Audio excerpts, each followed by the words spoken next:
Que a graça e a paz de Cristo sejam conosco em mais um Conectados com a Palavra.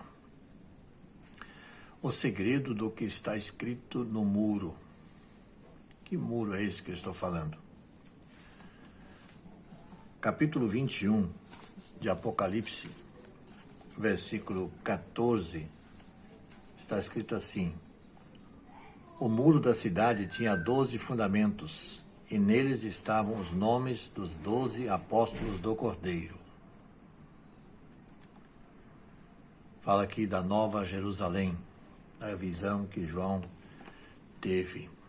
Esse versículo ele pode ser comparado com o que Paulo fala a respeito da igreja na sua carta aos Efésios. Efésios capítulo 2, diz assim no versículo 19 em seguir, e adiante. Assim, não são mais estrangeiros nem imigrantes, pelo contrário, sois concidadãos dos santos e membros da família de Deus, edificados sobre o fundamento dos apóstolos e dos profetas, sendo o próprio Jesus Cristo a principal pedra de esquina.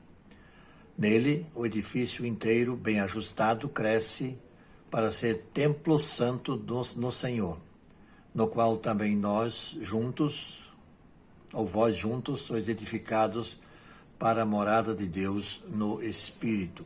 Essa é a palavra de Paulo aos Colossenses, capítulo 2, versículos 19 a 22. Aqui, a casa de Deus é assemelhada a um templo edificado sobre o fundamento dos apóstolos e dos profetas, conforme Paulo mostra aqui. Nesse templo ou construção, Cristo é a principal pedra angular, pedra de esquina. Há outros textos que eu vou mencionar aqui, que você pode depois procurar e conferir, que podem também te ajudar. Hebreus capítulo 11, versículo 10 e primeira carta de Pedro, capítulo 2, versículo 5. Hebreus 11, 10, primeira de Pedro 2, versículo 5. No entanto, no versículo da nossa conexão de hoje, de Apocalipse 21, 14, o simbolismo é apresentado de modo mais realista e detalhado. Ao que tudo indica, João descreve a noiva que vai ocupar essa cidade. Quem é a noiva? É a igreja. É provável que João tivesse em mente os 12 apóstolos originais, com uma necessária substituição para Judas, quem sabe Matias ou o próprio apóstolo Paulo. Não temos como saber quem substituiu Judas nesses nomes, no nome que foi escrito no muro. Teremos que tirar essa dúvida quando chegarmos lá, né?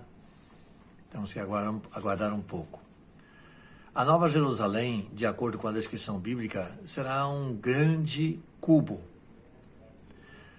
onde cada lado, tanto de um lado esquerdo, direito, frente e fundos, e altura, tem o mesmo tamanho. São cerca de 2.200 quilômetros. Sim, 2.200 quilômetros. Imagina uma cidade desse tamanho. Uma cidade de tamanho inimaginável. Essa medida, por exemplo, é igual à distância. Uma dessas paredes, por exemplo, dessa cidade, seria uma distância como daqui a Foz do Iguaçu, divisa com o Paraguai. Mais ou menos essa distância. Essa seria a largura ou comprimento da cidade. E a altura da mesma forma também igual. Formando, portanto, esse cubo. É provável que a cidade seja indicada como o formato do Santo dos Santos no antigo templo, que também tinha um formato de cubo, como, por exemplo, nós lemos no primeiro livro dos Reis, capítulo 6, versículo 20, ele diz a respeito disso: por dentro o santuário tinha 20 côvados de comprimento, 20 de largura e 20 de altura. E Salomão o revestiu de ouro puro, também cobriu tal. Então, tinha também esse formato de cubo, né? correspondia a essa parte central de tudo que havia no templo. Essa era a parte principal, correspondia a essa parte onde Deus se revelava, onde Deus se manifestava mais diretamente, por meio do sumo sacerdote, que ali, pelo menos uma vez por ano, entrava para obter o perdão dos pecados do seu povo.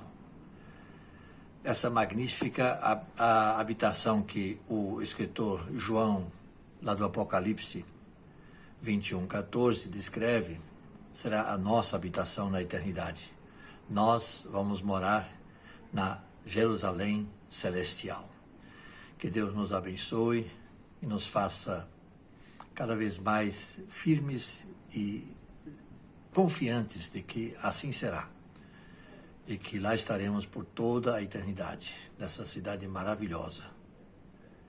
Que nós possamos falar dessa verdade a outros que ainda não conhecem essa verdade, para que estejam juntamente conosco naquele mesmo lugar. A Deus toda a honra e toda a glória. Vamos orar? Se você puder, ore comigo. Senhor nosso Deus, muito obrigado por essa palavra que nos enche de ânimo, de alegria, porque o nosso lugar para passarmos a eternidade está garantido. Tu já o preparaste, ó Pai.